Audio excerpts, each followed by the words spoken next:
जय हिंद दर्शकों, मैं हूं जितेंद्र दीक्षित। जितेंद्र दीक्षित स्टोरीज में आपका स्वागत है। दर्शकों, ये कहानी है साल 2014 की। महाराष्ट्र में विधानसभा के चुनाव हो चुके थे और बीजेपी सबसे बड़ी पार्टी बनकर उभरी थी। लेकिन अब तक ये तय नहीं था, इस बात को लेकर सस्पेंस बना हुआ था कि आखिर महाराष्ट्र का मुख्यमंत्री कौन होगा। बीजेपी किस शख्स को सीएम का चेहरा बनाएगी। इस बीच पंकजा मुंडे, जो कि बीड़ जिले के परली विधानसभा क्षेत्र से विधायक चुनी गई थी, वो एक सभा में बातचीत के दौरान कहती हैं कि लोगों के दिलों की मुख्यमंत्री तो मैं ही हूं। उनके शब्दों से साफ ये पता चल रहा था कि वे अपने आप को मुख्यमंत्री पद की रेस में देख रही थी और उनकी महत्वाकांक्षा महाराष्ट्र का मुख्यमंत्री बनने की थी। और उनके लोग ये प्रचारित भी करने लग गए थे कि जल्द ही महाराष्ट्र को एक महिला मुख्यमंत्री मिलने वाली है और वो महिला मुख्यमंत्री पंकजा मुंडे ही होंगी। कई और भी नाम थे उस दौरान रेस में, जैसे सुधीर मुनगंटीवार का नाम था, विनोद तावड़े का नाम था, एकनाथ खड़से का नाम था। मीडिया में कई दिनों तक इन नामों पर चर्चा होती रही और फिर आखिर में बीजेपी ने नाम आगे किया देवेंद्र फडणवीस का। देवेंद्र फडणवीस महाराष्ट्र के मुख्यमंत्री बन गए और 2019 तक लगातार वो मुख्यमंत्री रहे। महाराष्ट्र में ऐसा बहुत ही कम बार होता है कि किसी शख्स को अगर मुख्यमंत्री बनाया जाए तो अपना कार्यकाल पूरा कर ले। लेकिन देवेंद्र फडणवीस ने न केवल अपना कार्यकाल पूरा किया, बल्कि ये दावा भी किया 2019 के चुनाव प्रचार के दौरान कि वो वापस आएंगे, वो फिर एक बार मुख्यमंत्री बनेंगे। और फिर वो एक बार मुख्यमंत्री बने भी 2019 में ही, लेकिन 3 दिनों के लिए। वो मुख्यमंत्री इसलिए बन पाए थे क्योंकि अजीत पवार ने तब एनसीपी से बगावत कर दी थी और एक सुबह अचानक चोरी छुपे देवेंद्र फडणवीस ने मुख्यमंत्री पद की शपथ ले ली और अजीत पवार ने उप मुख्यमंत्री पद की। लेकिन बाद में अजीत पवार ने हाथ खड़े कर दिए कि विधायक उनके साथ नहीं है और फिर फडणवीस की सरकार गिर गई। इस बीच हुआ यह कि 2019 के विधानसभा चुनाव में पंकजा मुंडे चुनाव हार गई और उनको हराने वाला कोई और नहीं, खुद उनका अपना ही चचेरा भाई धनंजय मुंडे वो थे, जो कि एनसीपी के टिकट से चुनावी मैदान में उतरे थे। अब सियासी गलियारों में चर्चा थी कि धनंजय मुंडे और देवेंद्र फडणवीस की अच्छी दोस्ती है और पंकजा मुंडे के करीबियों का कहना था कि देवेंद्र फडणवीस ने अपनी पार्टी के नेता के बजाय अपने दोस्त की मदद की। इस तरह की चर्चा होने लग गई कि देवेंद्र फडणवीस पंकजा मुंडे से इनसिक्योर महसूस कर रहे थे, क्योंकि पंकजा मुंडे की ये महत्वाकांक्षा तब तक जग जाहिर हो चुकी थी कि वो मुख्यमंत्री बनना चाहती हैं। और ऐसे में फडणवीस को लग रहा था कि कहीं अगली बार में मुख्यमंत्री पद पर दावा पंकजा ना ठोक दें। तो ऐसे में उनको हराने के लिए धनंजय मुंडे का उन्होंने साथ दिया। इस तरह के आरोप लगाए जाने लगे पंकजा खेमी की ओर से देवेंद्र फडणवीस पर।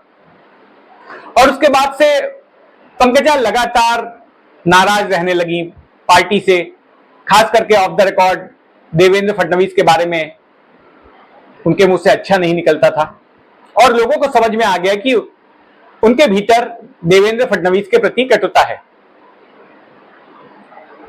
बीते चंद सालों में कई बार उनकी नाराजगी की खबरें आई पार्टी से और फिर आगे हुआ ये कि पंकजा मुंडे को महाराष्ट्र की राजनीति से हटाकर संगठन में भेज दिया गया दिल्ली और उन्हें राष्ट्रीय सचिव बना दिया गया।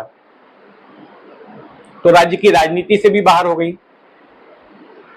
कुछ लोग तो इस बात को इस तरह से जोड़कर देखने लगे कि जो जो लोग फडणवीस के चैलेंजर बन सकते थे महाराष्ट्र बीजेपी में, उन सबको साइडलाइन कर दिया गया, महाराष्ट्र से बाहर ही कर दिया गया। विनोद तावड़े को भी ऐसे ही बाहर कर दिया गया। फिर एकनाथ खड़से, वो एक भ्रष्टाचार के मामले में फंस गए, वो भी साइडलाइन महसूस कर रहे थे, उन्होंने भी पार्टी छोड़ दी, एनसीपी ज्वाइन कर ली। तो ऐसे में कोई फडणवीस के लिए चैलेंजर रह नहीं गया। हालांकि इस बात से फडणवीस भी इंकार करते हैं और पार्टी भी इंकार करती है कि ऐसा कुछ था। बहरहाल अब पंकजा मुंडे का राजनीति में रीलॉन्च हो रहा है। क्योंकि बीते 5 सालों तक वो काफी लो प्रोफाइल थी, खबरों में नहीं थी, लेकिन अब फिर एक बार पंकजा मुंडे राजनीति में सक्रिय हो चुकी हैं और उनको बीजेपी ने बीड़ लोकसभा सीट से टिकट दी है।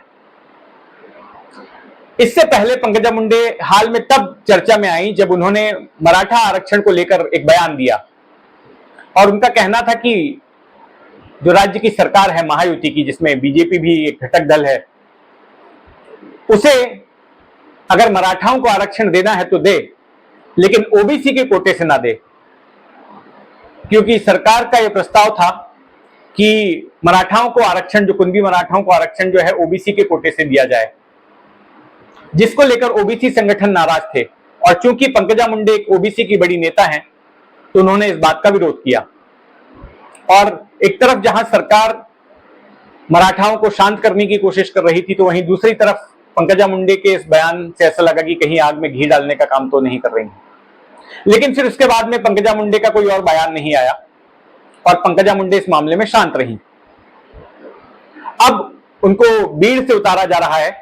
2014 में गोपीनाथ मुंडे इस सीट से चुनाव जीते थे, केंद्र में मंत्री बने थे, मोदी के मंत्रिमंडल में शामिल हुए थे, लेकिन फिर अचानक एक दुर्घटना में उनका देहांत हो गया। फिर उस बार जो उपचुनाव हुए थे तो पंकजा मुंडे की छोटी बहन प्रीतम मुंडे को इस सीट से उतारा गया था और वो यहां से सांसद बनी। 2019 में भी प्रीतम मुंडे को रिपीट किया गया, प्रीतम मुंडे फिर से एक बार सांसद बनी, लेकिन इस बार प्रीतम मुंडे का टिकट काटकर पार्टी ने उनकी बहन पंकजा मुंडे को टिकट दिया है।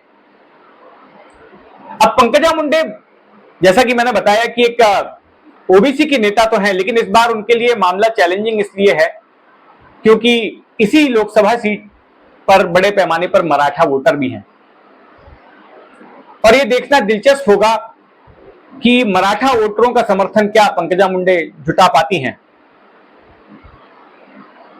मराठा आंदोलन जो हुआ है उसका प्रभाव किस हद तक चुनाव नतीजों पर पड़ेगा, यह देखना दिलचस्प होगा।